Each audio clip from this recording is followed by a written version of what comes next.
Okay. Hello, everybody. For this week, we're going to be talking about the media's influence on the public standard, or I'm sorry, the media's influence on the public, understanding rhetorical and logical fallacies. So I'm going to go ahead and get started. Go to our next slide. So, what is media? So media can be TV, news, social media, radio, podcast, any kind of those things are considered media.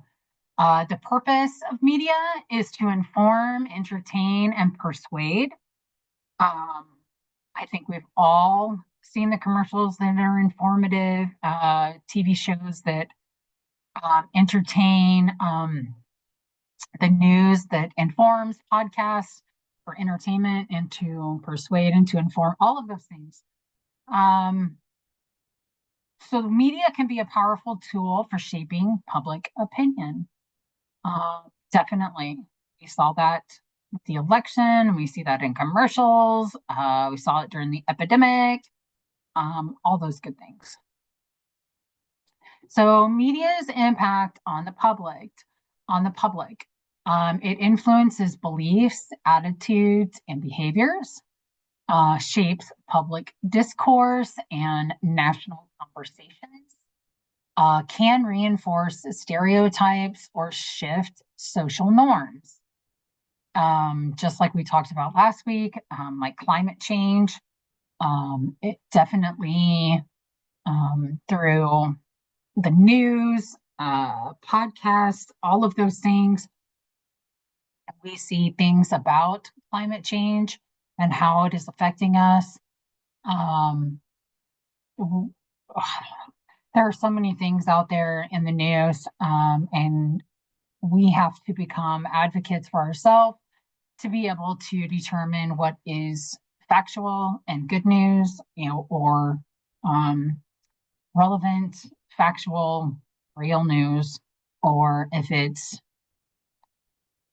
um, made up, false, fake news, right? We see that on everything: TV, news, podcasts, social media, all of that contains both of those. Persuasive techniques in media. So this is where we get back into the rhetorical appeals, strategies of ethos, pathos, and logos. Ethos is credibility, pathos is emotion, logos is logic. Um, Ethos can be ethical appeal through trust, allure, credibility. Logos is the intellectual appeal of logic, reason, and proof. And then pathos is the emotional appeal where you talk about values, your bond, your emotion.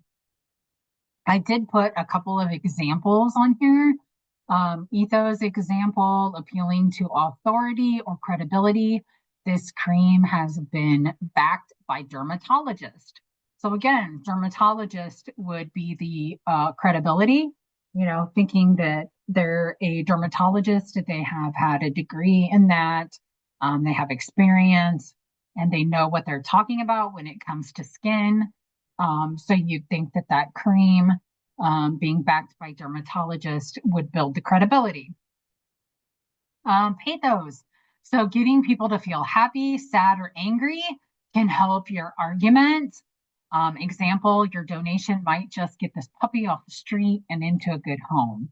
And I've talked about this before, seeing emancipated puppies or dogs, how that tugs at your heartstrings, how it makes you feel sad. You have to be very responsible when you're talking about angry.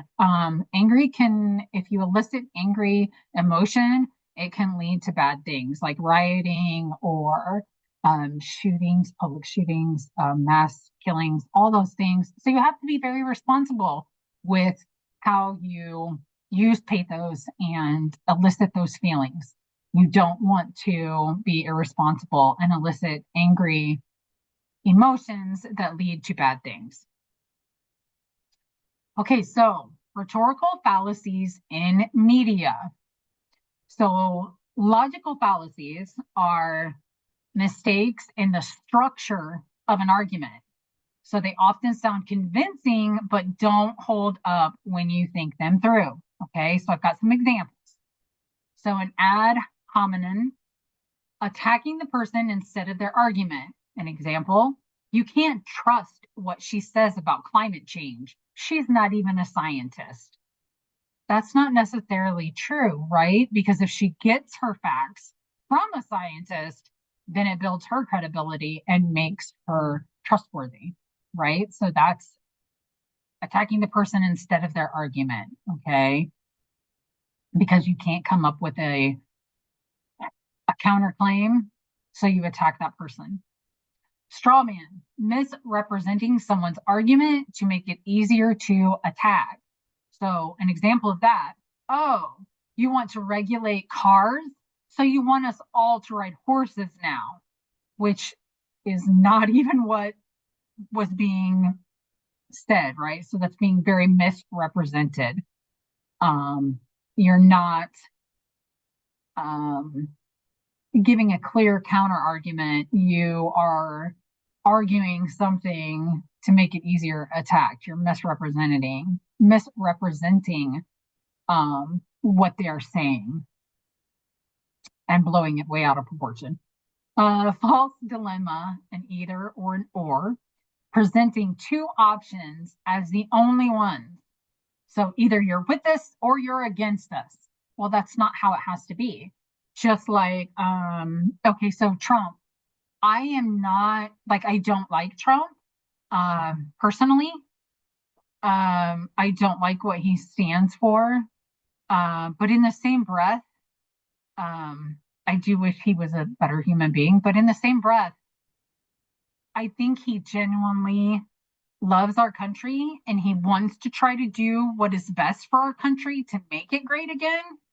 I think he goes about it in the wrong ways. And like I said, personally, I really don't like him as a person. I think he's kind of an egotistical jerk, but that's my opinion. And you all can have your own. And it's okay if we don't agree. But that's an either or an or, okay, right? Like you don't have to have one or the other. I can personally not like Trump, but respect him as my president and hope that he can accomplish what he wants. Like I said, I genuinely believe that he loves our country and he is trying to help it. So it's not an either or. I can like him or not like him, but wish him well, right? There can be a middle. Slippery slope, arguing that one small step will lead to a chain of negative events. So, an example, if we allow phones in class, soon no one will pay attention at all. That's not necessarily true, right? If we allow phones in class, we could use them for academic reasons, and everybody would be paying attention then, right? If we play Kahoot or something, most people would play that. So it's fun. So those are, excuse me, all rhetorical fallacies in media, and with examples. Okay, so misleading use of rhetorical strategies designed to manipulate rather than persuade. Some examples of those: appeal to emotion using fear, pity, or excitement to persuade. Think of the poor puppies, donate now, right? That's rhetorical fallacies in media. Another one is bandwagon, saying something is true or right just because it's popular. Everyone is doing it, so it must be good. So there I have an example. Birds fly, so gravity is a hoax, right? You see him just jumping. No, don't do that. That can be very dangerous and you could die. So saying something is true or right just because it's popular, just because birds can fly, doesn't mean we can, right? It doesn't mean that gravity is a hoax. False authority, quoting someone who isn't an expert on the topic. This famous actor says this supplement works, so it must. No, they're a paid actor getting paid to say it works great. They don't care if it works great or not most of the time. You do have some actors out there that have um, some good authority because they've tried it themselves and they believe in it. But most are just paid actors who are just there to make a buck, make money, not tell you the truth. They don't care if the product's good or not, right? Okay, so why should you care? So fallacies are all over the media, especially in political ads, social media arguments, and commercials.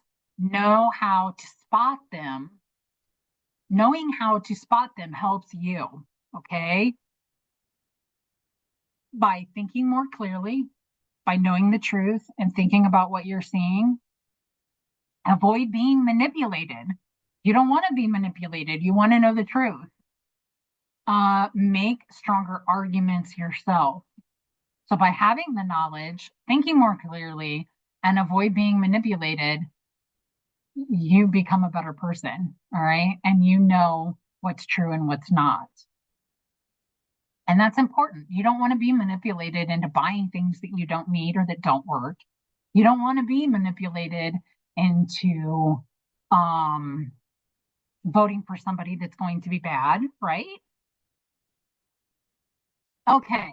So, a case study. We've got two short little films. I think they're like a minute long that I want to share that kind of show these fallacies. So this is the false dilemma, and it appeals to emotion.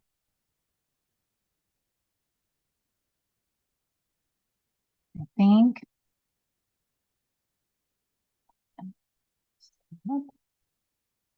I think I have to stop the share and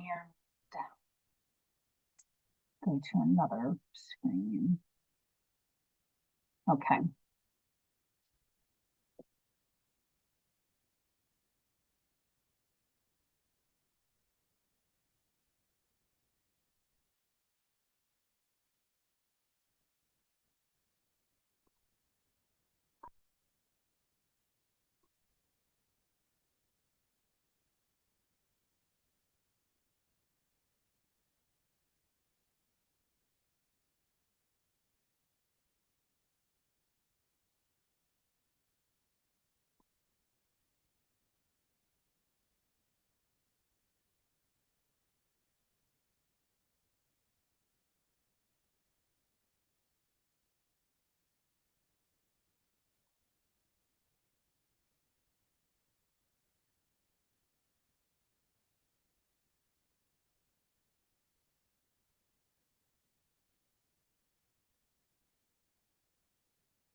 Okay. So this is the political ad that ran in 1964 um, for President Johnson.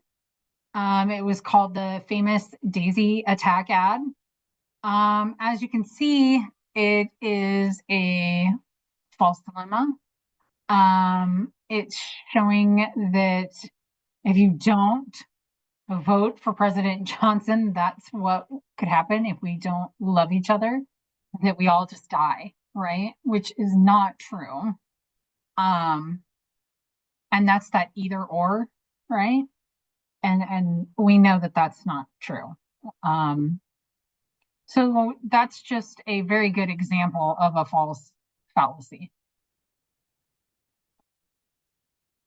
Okay, let's see. Okay, here's the other one.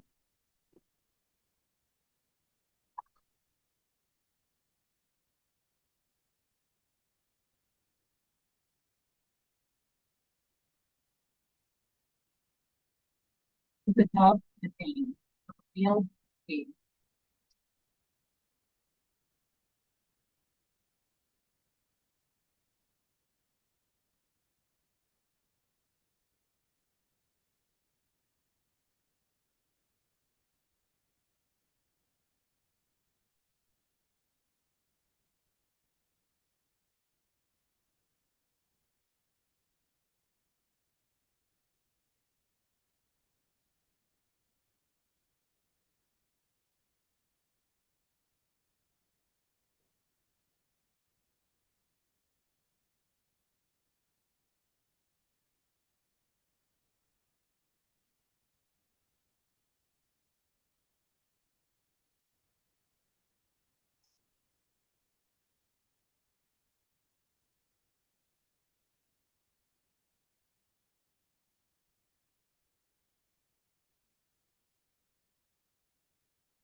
Okay, so you saw what they did in real life. They took that picture, it didn't even look like her anymore. And that's what you see. What they think represents beauty, and that's what they spread everywhere. So, um, yeah, our young children grow up seeing that perfection that is not even attainable. It's not real. So they think that they're far from perfect. They don't like their bodies, on and on and on. That's a very good example of a fallacy, right? So really look into things before you assume that they are true, that they are real, because there's false and fake everywhere. Okay.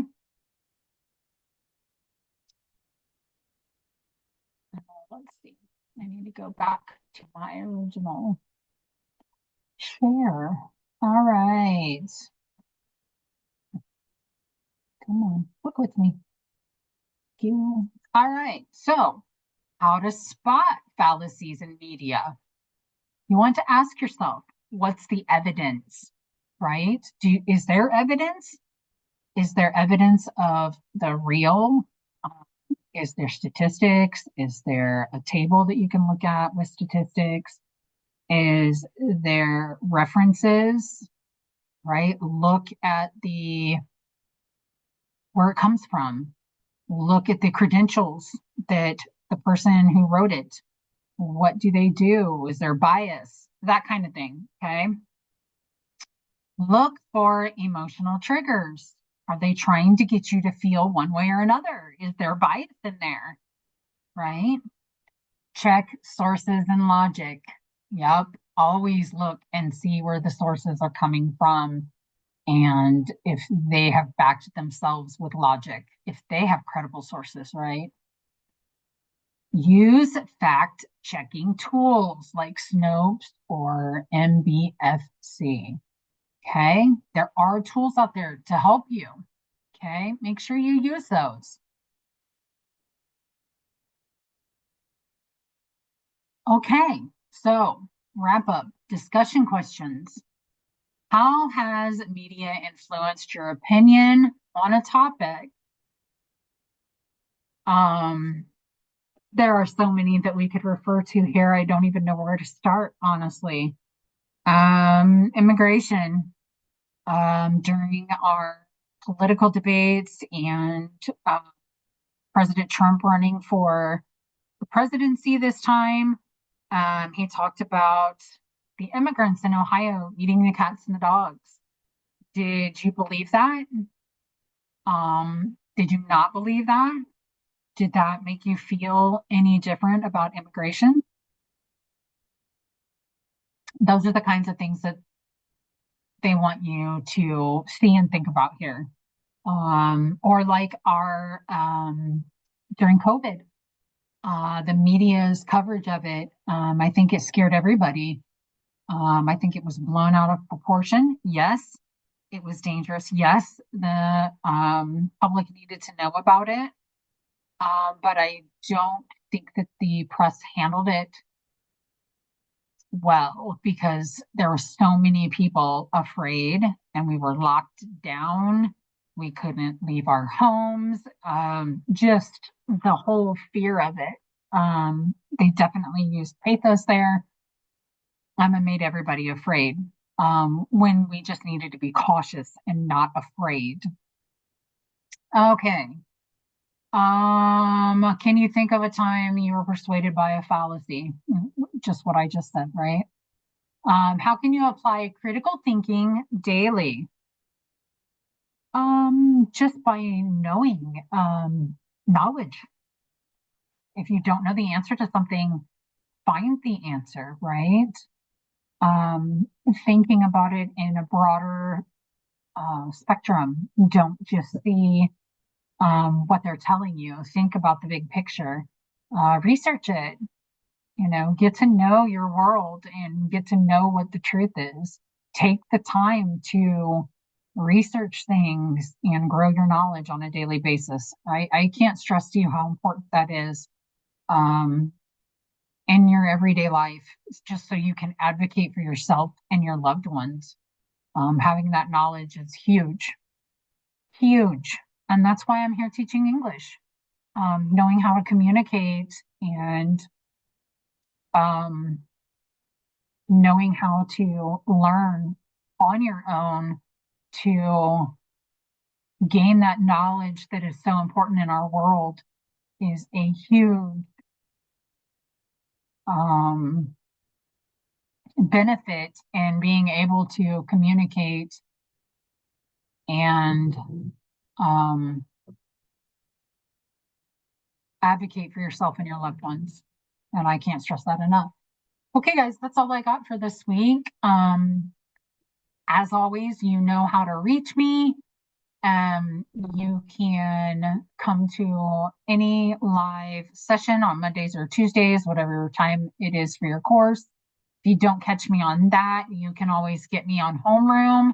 I have a help session from 1:30 to 2:30 on Thursday, and I'm always available during school hours um, for text and calls and emails, and sometimes even after. If I see it and I'm not busy with home life and work, I will answer you as soon as I as quickly as I can. So please don't hesitate to reach out to me.